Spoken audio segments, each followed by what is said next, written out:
Alright, so thank you for tuning in to Chompin at the Bit. This is episode 49. So in this episode, we're going all NBA on this one.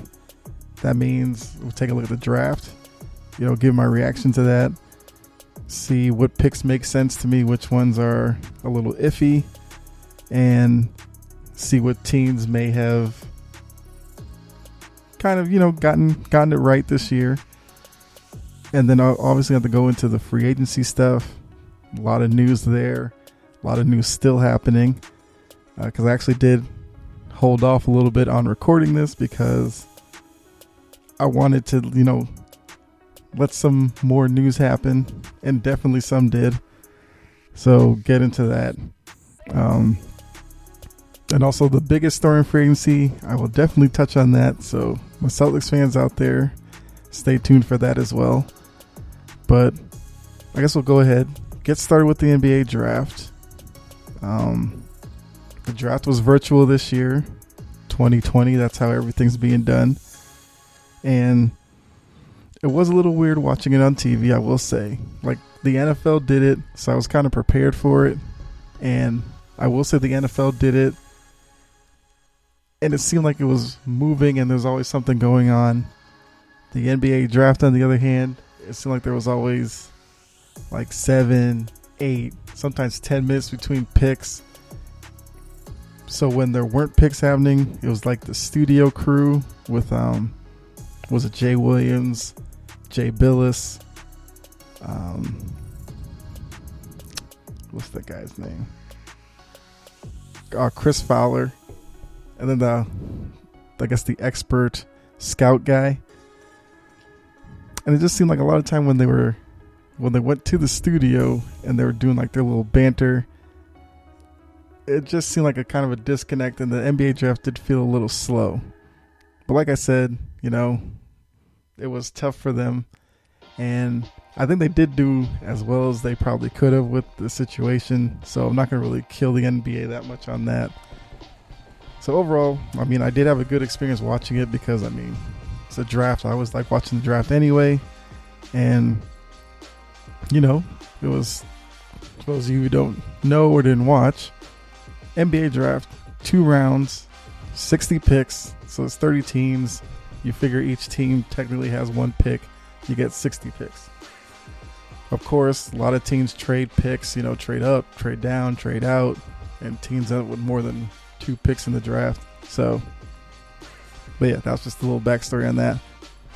So ultimately, if you remember the draft preview that I did, where I, highlighted the top 3 prospects, they actually went in the order that I said.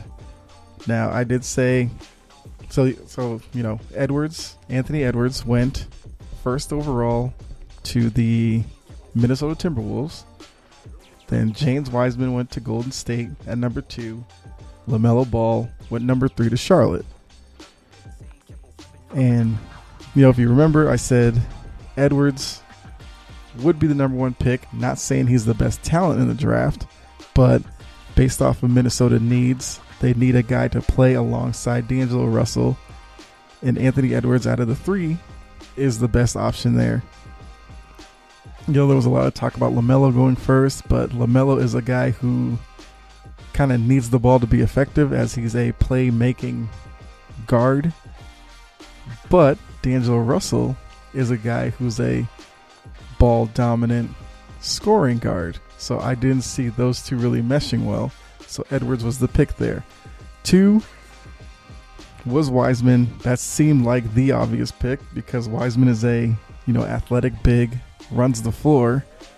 And in Golden State, you have Draymond Green, you have Steph Curry, you have Klay Thompson, although we'll get to Klay Thompson in a little bit here.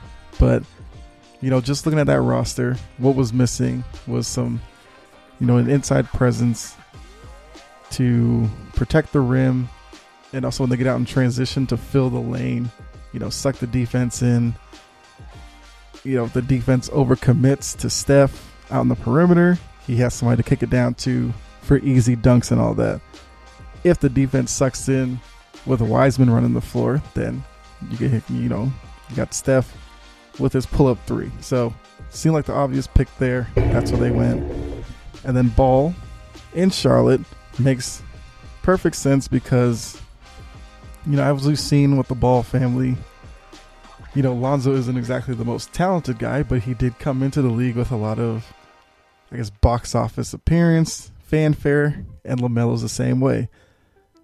For a team like Charlotte, that's a big deal because LaMelo Ball will help them sell tickets. He is a young, talented player.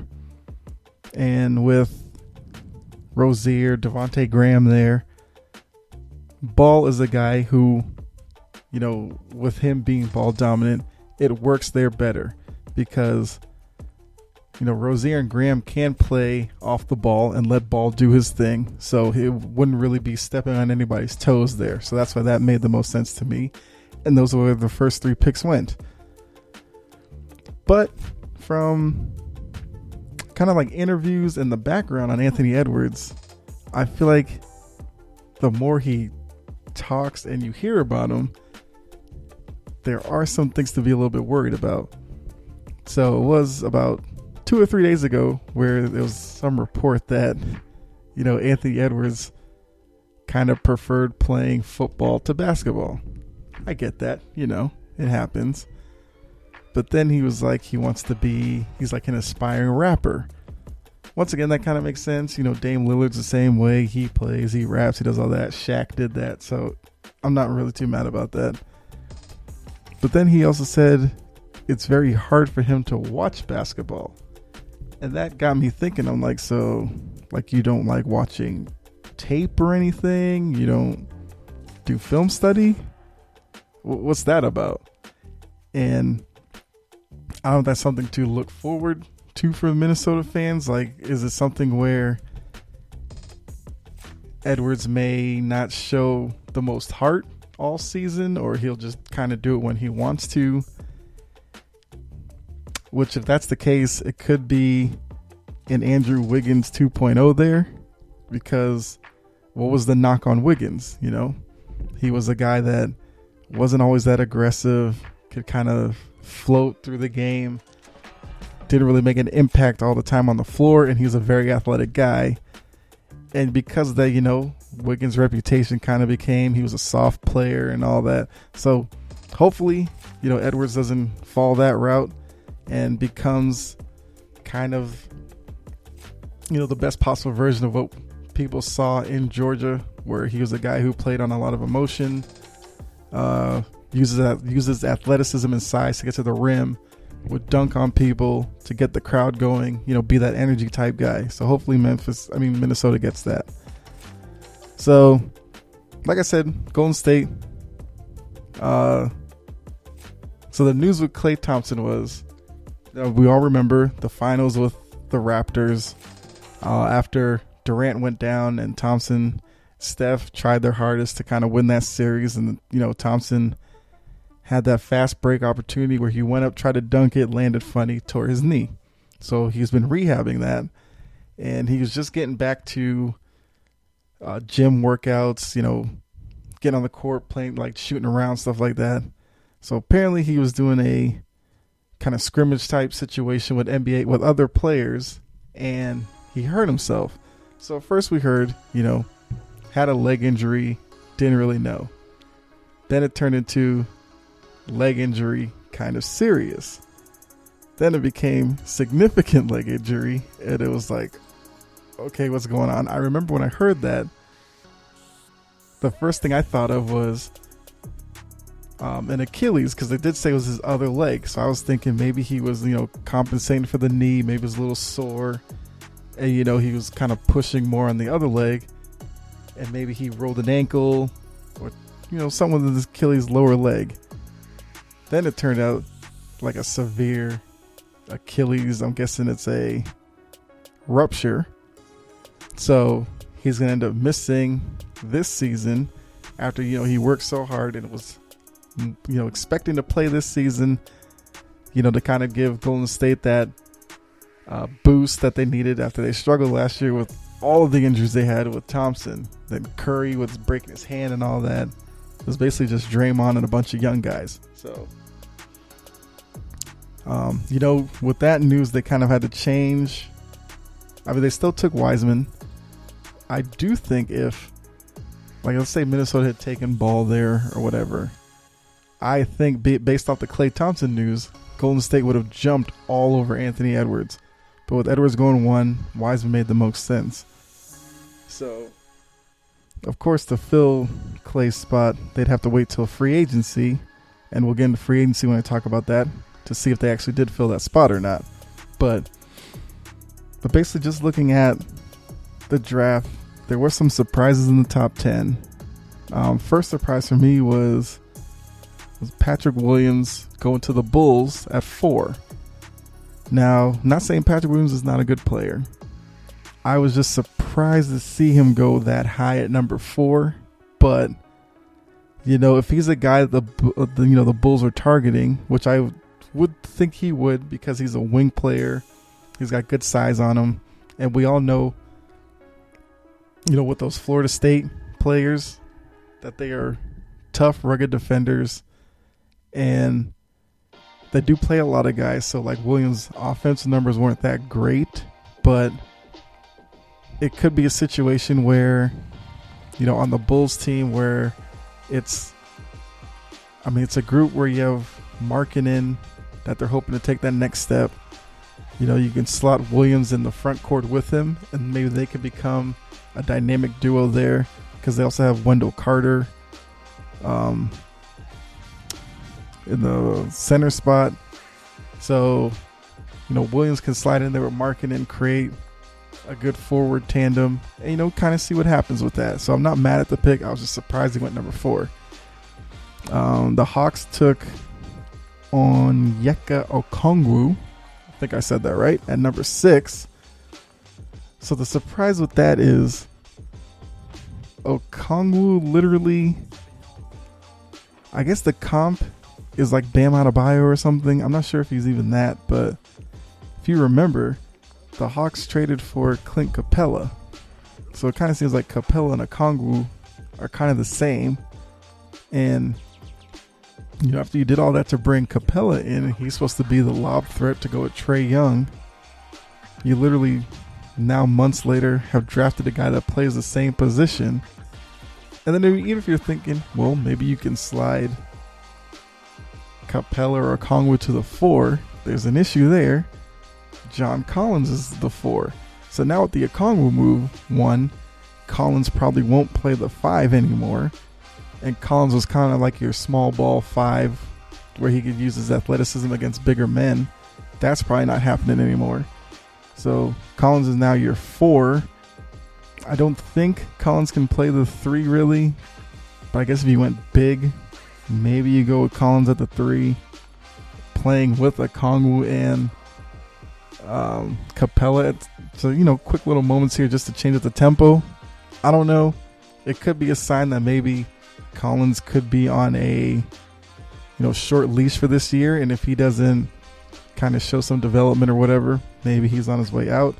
I don't know. It's an interesting situation to look at, and with me being down here in the Hawks area in Atlanta, something I'm looking at because I do think if they do decide to move Collins, they can probably get some pieces for him and kind of further shape the Hawks' future. So once again, Okongwu, good pick.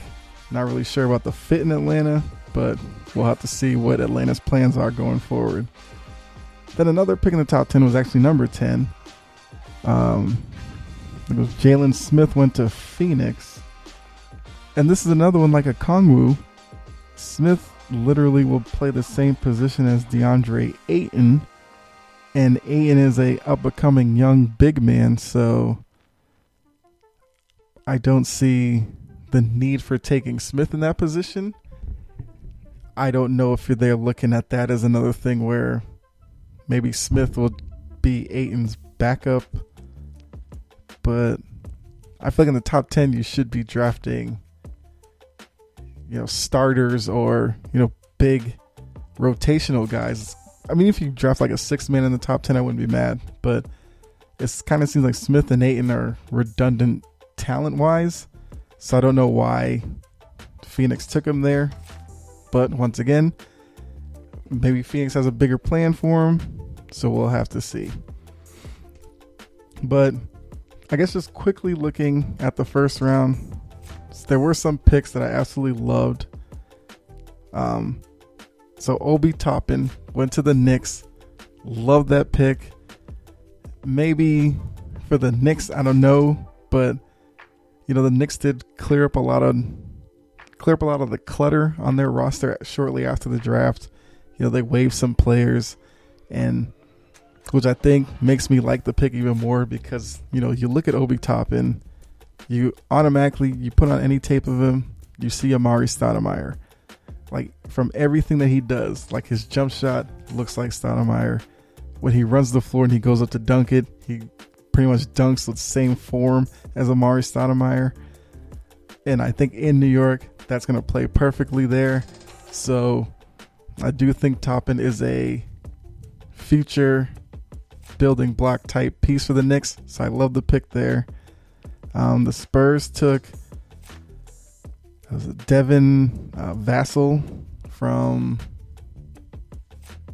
Actually, he's from Florida State. So, he's one of those guys. And in San Antonio, I think Vassell is a, stereotypical Greg Popovich type of guy where I think from day one he can go in there and be a 3-and-D type player. And, who knows what he develops into. Because remember, they did do that some years ago with a guy named Kawhi Leonard that not a lot of people knew about. Not saying Vassell will turn into the Kawhi Leonard, but he's a guy who coming out of college has some similar traits, like I said, with the 3-and-D type thing. And Kawhi wasn't even that big of a three-point shooter coming into the league, so I like Vassell in San Antonio. I think it's the best spot for him. So Tyrese Halliburton, another pick I liked. He went to the Kings. Now, Halliburton was a guy who a lot of people saw as maybe even a top 7-8 type pick. He slipped a little bit, but I do think he went to the perfect spot. In Sacramento, Halliburton is a guy who can create off the dribble. He can also play off the dribble, knock down. Well, he can be like a little slasher type player, knock down open shots. And I think that's perfect in Sacramento because they have De'Aaron Fox. And a lot of times you watch Kings games and it seemed like De'Aaron Fox had to do everything offensively. And you feel like he was just going to get worn down at some point. And who knows, he may have gotten tired of it and looked to leave. So I think bringing in a Halliburton is a big deal. He can take a lot of that offensive playmaking pressure off of De'Aaron Fox. You could probably put Fox off the ball and let him even become more of a threat offensively. So I like that move for Sacramento and love the fit. Next pick I liked was Nesmith. I want to say Naismith all the time, but it's Nesmith, who the Celtics picked up out of Vanderbilt. So, he's a smart player. But and Nesmith came into the draft as, basically the best shooter, pure shooter in the draft. And from watching him, you can see a lot of Buddy Hield in the way he plays. Once again, his shooting form reminds me a lot of Buddy Hield. And I love the pick for my Celtics because, we remember the Toronto series and with the Heat, a lot of times, those teams would go zone on the Celtics and they wouldn't have a consistent perimeter shooter that would really force teams out of the zone. And I believe Nesmith, even if the only thing he does when he comes in is knock down threes, kind of like Duncan Robinson for the Heat, I love the pick already. He's a guy who will space the floor if he is out there with Brown and Tatum or Brown or Tatum, whatever. He won't get in the way. And, he also will play some defense. So he's another guy, a 3-and-D type player, which is kind of the biggest cliche term that's thrown around the NBA, 3-and-D. So those of you who may not know what that is, you get a guy who's a 3-point threat offensively who also plays defense on the wing. That's a 3-and-D wing player. And Nesmith is one of those So I think he fits perfectly in with the Celtics roster. Next, Precious Achiuwa went to the Heat. Like that pick as well. So for Achiuwa, he's a guy who kind of a late bloomer in Memphis, but I feel like paired with Adebayo will be a perfect complementary guy to him. He's a guy who plays the same way as Adebayo. High energy, dog on the boards, just, gets mixed up in the middle. And one thing with the Heat is it seems like Adebayo is like their one tough low post presence. I think Achiuwa is a guy who can be added to that and take a lot of the physicality pressure off Adebayo. So like that pick, and Achiuwa is a guy who has a lot of room to improve offensively, and I think in that Miami Heat system he'll be given every opportunity to do so. So I think it's a great pickup for them. And then the last pick from the first round that I liked, caught my attention. The Sixers took Tyrese Maxey. We all know about the Sixers. The biggest thing that they've needed for years since they let JJ Redick go was outside shooting. And Maxey is a guy who can knock down three-point shots. He can create off the dribble. But his biggest thing for Philly is he gives them an outside threat, because we still know that, Ben Simmons, at this point, I'm almost at the point with Ben Simmons, you have to give up on the whole fact of him developing an outside shot. That's clearly not going to happen, at least at this point. Maybe he flips some switch and he starts to become an outside threat. But to me, I'm giving up hope on that. So, as many shooters as you can bring in to kind of put on the floor with he and Joel Embiid, the better. And Maxey is one of those guys. So it's a great pickup for them. Now, we also know with the NBA draft, you don't only pick up stars in the first round. Sometimes you find those gems in the second round. Some second round picks that have panned out. Draymond Green was a second round pick. We all know like Tony Parker, Manu Ginobili, Kawhi Leonard was a second round pick, I believe. So if you're doing your homework, you can find a gem in the second round. And I do think there are a few guys who were picked in the second round that I think could be this year's gems. First off, Cassius Stanley, the guy out of Duke. If you watch Duke basketball, he was the super athletic point guard, shooting guard type, had crazy hops. And he went to the Pacers, which I think is perfect for them, because there's some reports that Indiana's, falling out of favor with Victor Oladipo. And, if they decide to move on from him at some point, I think Cassius Stanley's a guy who can slide right into that offensive playmaker and kind of fill some of the void there. So even with Oladipo there, and Oladipo's had some injury issues the past couple of years, I think Stanley will be a good rotational piece for them. So I like that pick. Cassius Winston is with the Wizards after a draft day trade, but he's with Washington now. And like that pick, Winston is a little bit older for an NBA prospect, but he was in the Michigan State system. So we know with Michigan State under Tom Izzo that Winston's going to understand the NBA game. He's going to have that mental toughness. He'll be tough on the court as well. Winston can knock down. He's more like a mid-range type guy, but he can knock down the three. With the Wizards, there's a lot of talk of possibly John Wall being shipped out. There was a little report at the end of last year that Bradley Beal might be coming to the end of his love affair with Washington. So Winston's a guy you can plug in the backcourt. Now let's say Wall does get moved. I think Winston, I wouldn't slide him into the starting lineup per se, but he's a guy who can fit into the backcourt rotation. And that he's a guy where the moment shouldn't be too big for him. It should be able to handle pressures of NBA defenses. So I like that pick for them. The Spurs again, second round, they picked up Trey Jones, who's a point guard out of Duke. And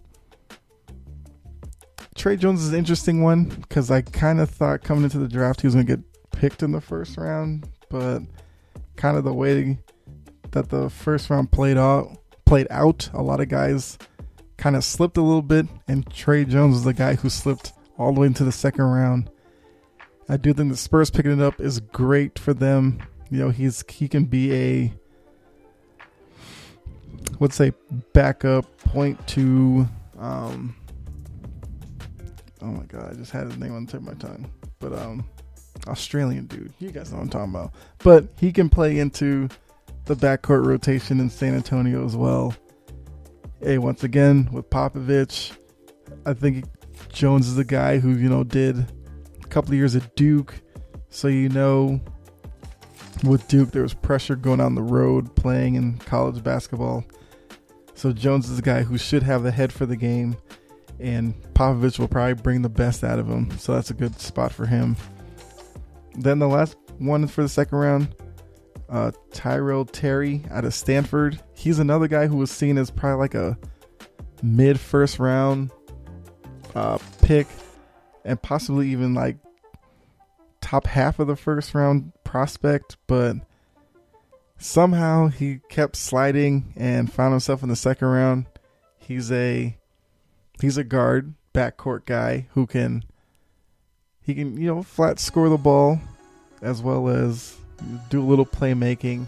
With Dallas, he's a good guy to put in the rotation with, you know, Luka, when, you know, you have to give Luka a quick little rest here and there. And Terry's a guy who can, you know, be a guard on the second unit and just give you some baskets. Maybe it turns into Terry filling the Seth Curry role, because Seth Curry did leave Dallas in the offseason. He went to, I want to say it was Miami, but either way, with him gone, Terry's a guy who can fill in and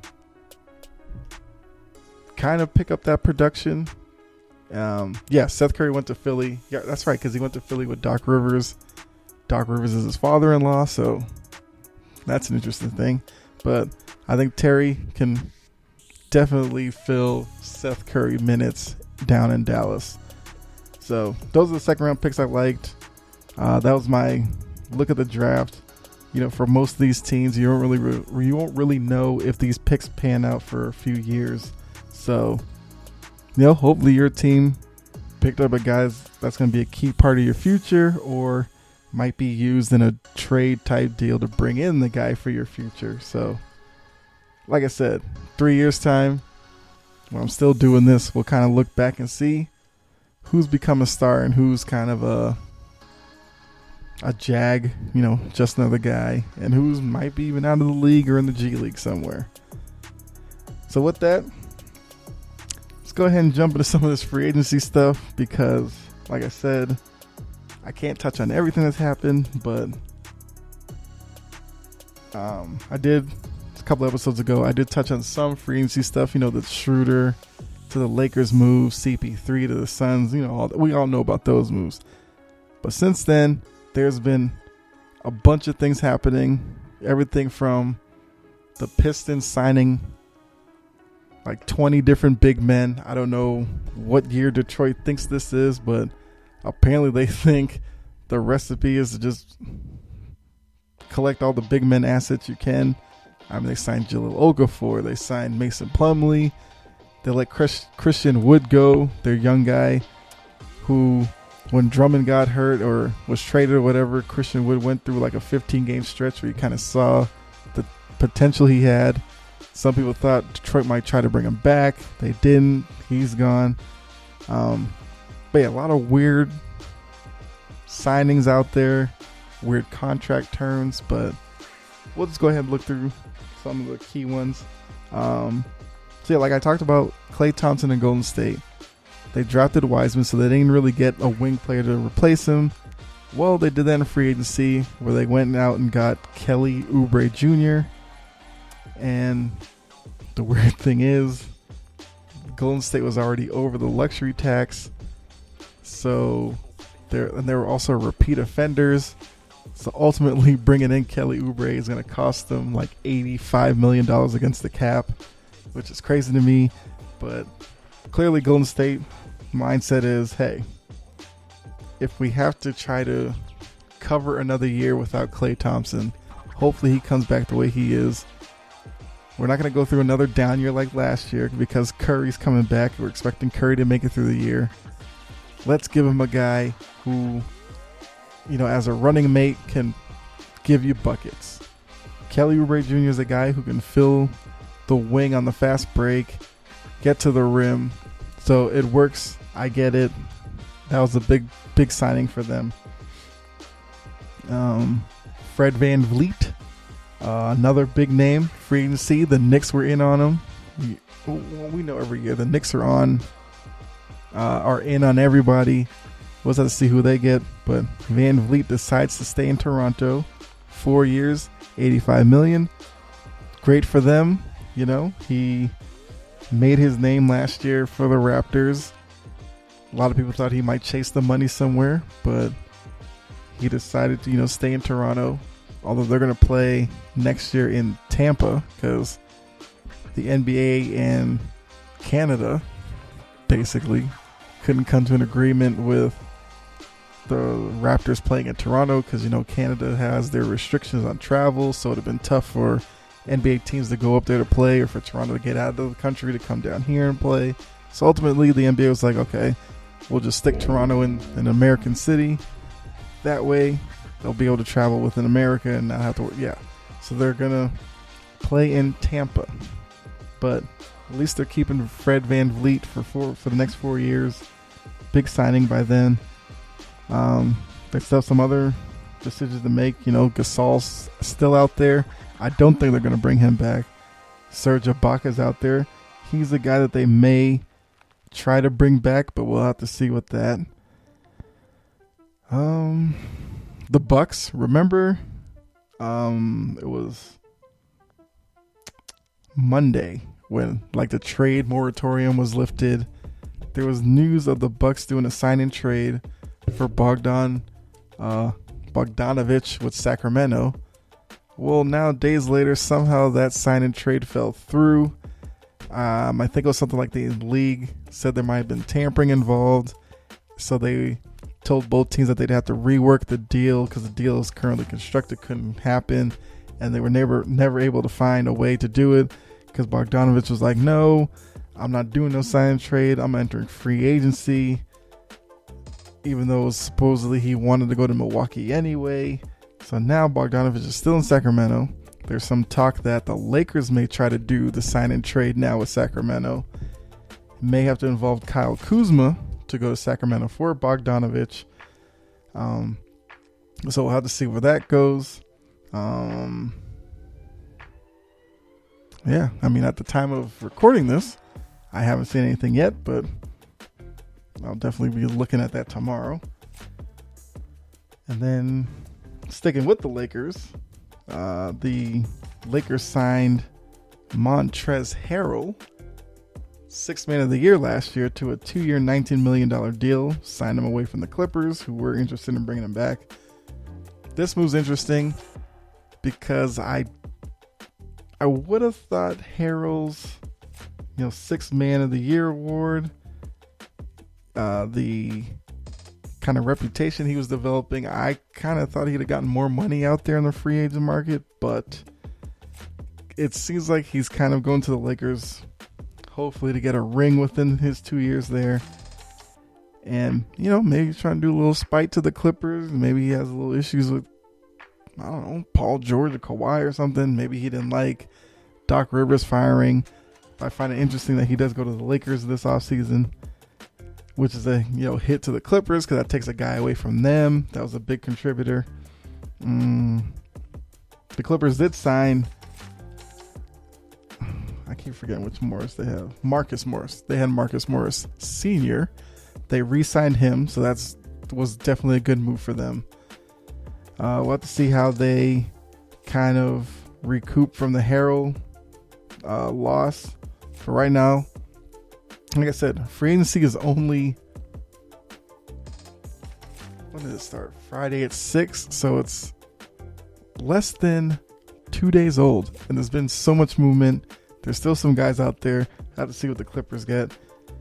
Just to jump back on the Lakers real quick. There is some talk that the Lakers may actually sign Marc Gasol once again as a backup to Anthony Davis type, because Dwight Howard, who in only Dwight Howard fashion, tweeted he was re-signing with the Lakers and then ended up signing a 1-year deal with the Sixers like half an hour later. So I don't know if he jumped the gun assuming he was going back to the Lakers, but he's in Philly right now. So the Lakers had a void. They're looking at Marc Gasol, who would give them a veteran presence.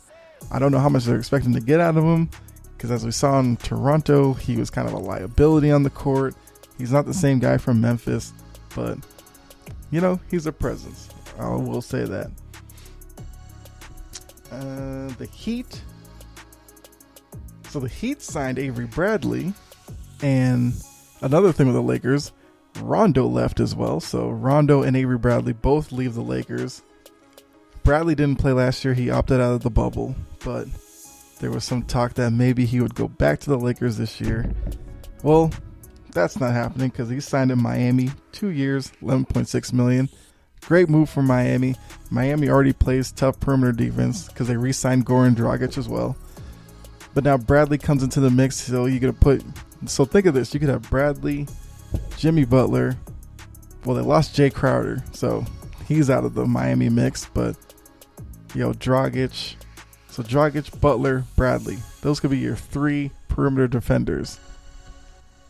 I mean, that's pretty good. So great move for Miami. Love that one. Love that move. Always been a big Avery Bradley fan. He came to the league as a defensive specialist, worked on his offensive game. He can hit the 3-point shot. He's killer in the mid-range, so that's great for Miami. Then the Hawks. The Hawks have had an interesting offseason. I already told you about Okongwu in the draft, but they signed Chris Dunn, 2 years, $10 million. Good move for them.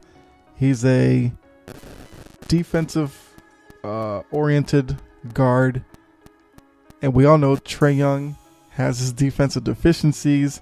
So Chris Dunn, if you could put him out there with him, Dunn can guard the better of the 2 guard players on the opposition and let Young kind of run around and chase the other one. So that was a necessity. I get that move. They traded Dwayne Dedmon, their big man, to the Pistons. Like I said, Pistons are signing all these big men. So Dedmon's now there. And the Pistons got Tony Snell, Kyrie Thomas. Tony Snell's the guy who he can hit a corner 3 for you. That's basically what he's best known for. So once again, that helps Trae Young. We all know Trae Young likes to take his Steph Curry type threes. But if he does get into the lane, big man comes over to him. Tony Snell's the guy who can leak over into the corner and knock down a 3. So I'm not mad at that move. Then they went ahead and got Danilo Gallinari, which is why I was saying John Collins is kind of pigeonholed as the 4, I guess now. Although Gallinari can play the 3 and the 4. So maybe the writing is on the wall and Collins' days in Atlanta may be numbered. Maybe they look to move Collins over the weekend here, maybe early next week. But I just find it interesting that they gave Gallinari a 3-year deal, $61.5 million. So once I saw that deal, I figured Gordon Hayward was kind of out of the mix in Atlanta. So the Hawks signed some players. I don't know if it makes them a playoff team because there are some other holes on that team that I see. But if they can kind of rein in Trae Young's shot selection and make him more of a complete point guard, guys like Gallinari and Capella, Tony Snell, they may have something going. And remember, next year there's that play-in tournament again. I do think at this point, based off Trae Young's development and all that, the Hawks better be in that mix, whether that's the 10 seed or what.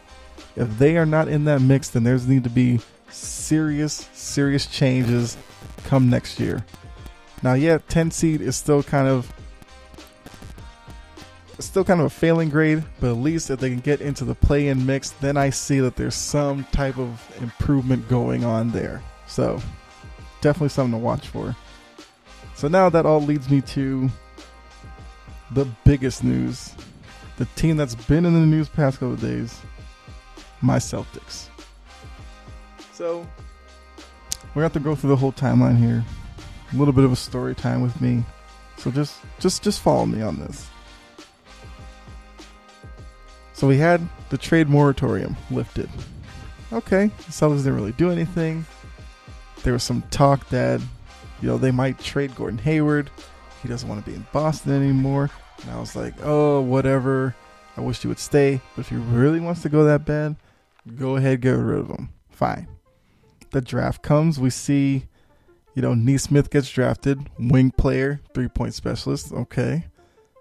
Pritchard, who's more of a backup point guard. Okay.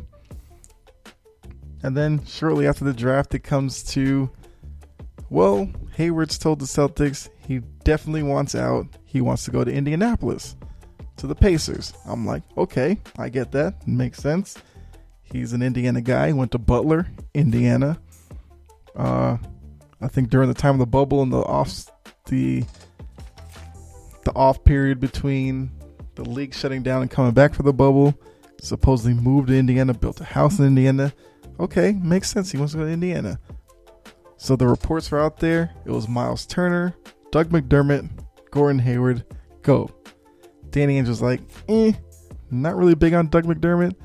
Give us Oladipo or TJ Warren. Pacers was like, no, not feeling that. A lot of back and forth going on. Then it was like, the deal's going to happen because money's drying up everywhere.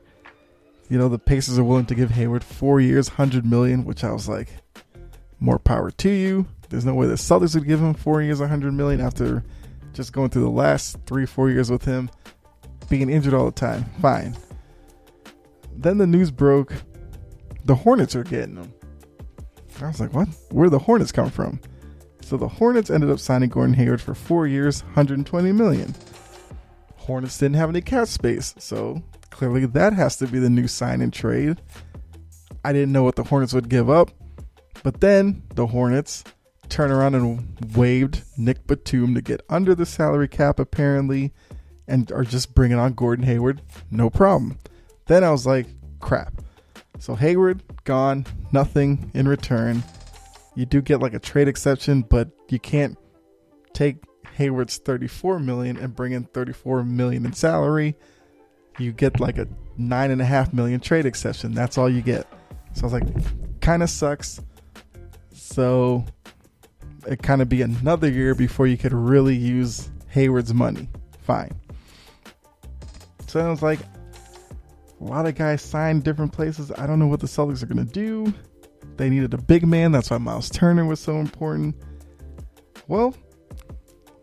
Just literally probably half an hour before I came on and did this, the Celtics signed Tristan Thompson, 2 years, $19 million, which I was like, okay.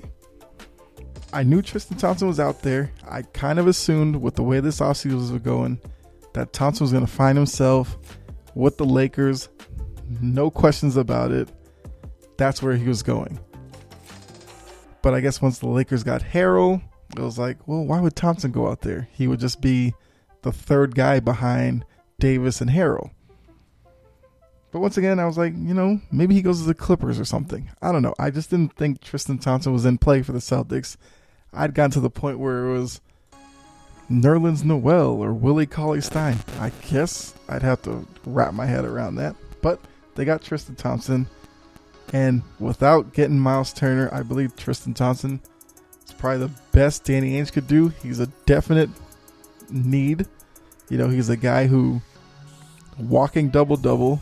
Because I think last year with Cleveland, he was 12 points, 10 rebounds. I will take that every night with this Celtics team.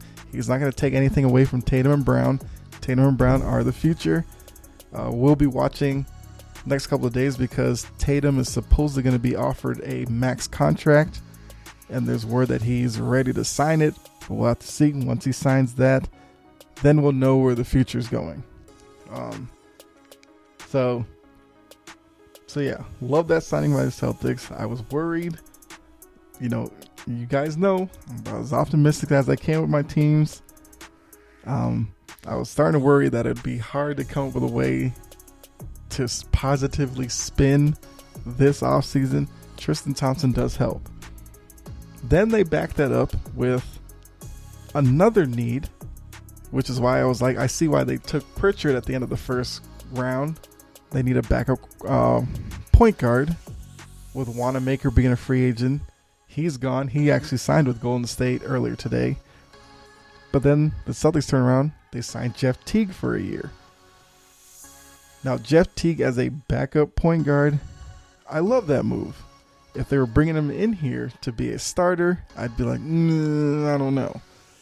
But Teague as a backup, where depending on probably matchups, whether Smart's come off the bench or he's in the starting lineup, even if it's Smart's coming off the bench, Smart and Teague in the backcourt on the second unit, I'll take that. That's fine.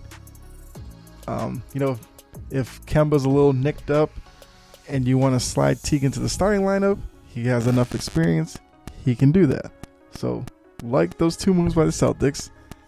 Now I kind of see what Danny Ainge is doing there. For my Celtics fans, you know what I'm talking about. There's a lot of hate going on once Hayward left for nothing. So this definitely softens that blow. But then even more breaking news. So the whole Gordon Hayward thing to Charlotte, where he was just going to go for nothing. Now apparently the Hornets and the Celtics have engaged in sign and trade talks. So I don't know what to make of that.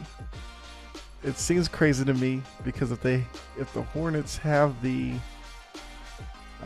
cap space to now sign Gordon Hayward, why are they doing a sign and trade?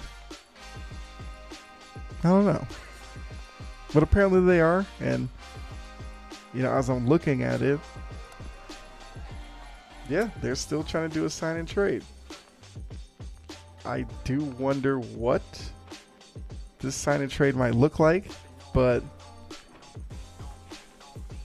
yeah, we'll have to definitely look at that in another episode. Hopefully it does happen before, I come on here tomorrow, but yeah, that's really weird. So now what some people are saying is the reason why the Celtics and Hornets might be doing a sign and trade is maybe Charlotte's trying to get a draft pick out of the Celtics. And then if they do that, that frees up more money on the salary cap. And then the Celtics may take that money and go try and get Bogdanovich out of Sacramento. So right now, Bogdanovich is the big name in free agency right now.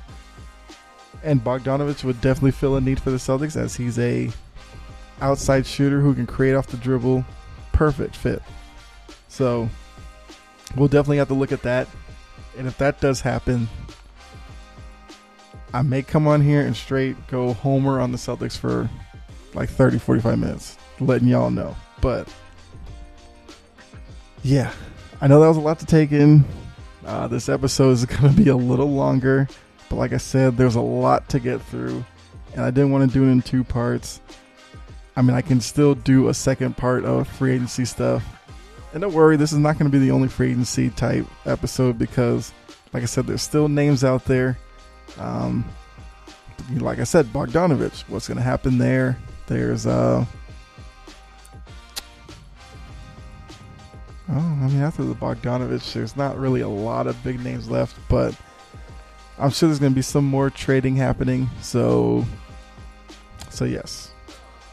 And plus, if the Lakers get in on Bogdanovich and can get that trade done, supposedly Kuzma would have to be a part of that. We'll have to see what goes on there. But yeah. Like I said, episode's a little longer than normal, but with all that information I just threw at you, you can breathe now. Take a deep breath. Take it all in. But yeah, it's a good place to stop. Like I said, there's probably some that I didn't touch on really, but we'll save that for another episode. So thank you for tuning in. If you're new, hope you liked what you heard. You know, you go to the Facebook page, Chomping at the Bit. Give the show a like there and follow the page. You'll get notifications on new episodes there. You go to Twitter, all of you out there, at Chompin Podcast. I am starting to get more involved on Twitter, so you can interact with the show there. I will put up kind of polls every once in a while, so you can, like I said, that's a way to interact with me.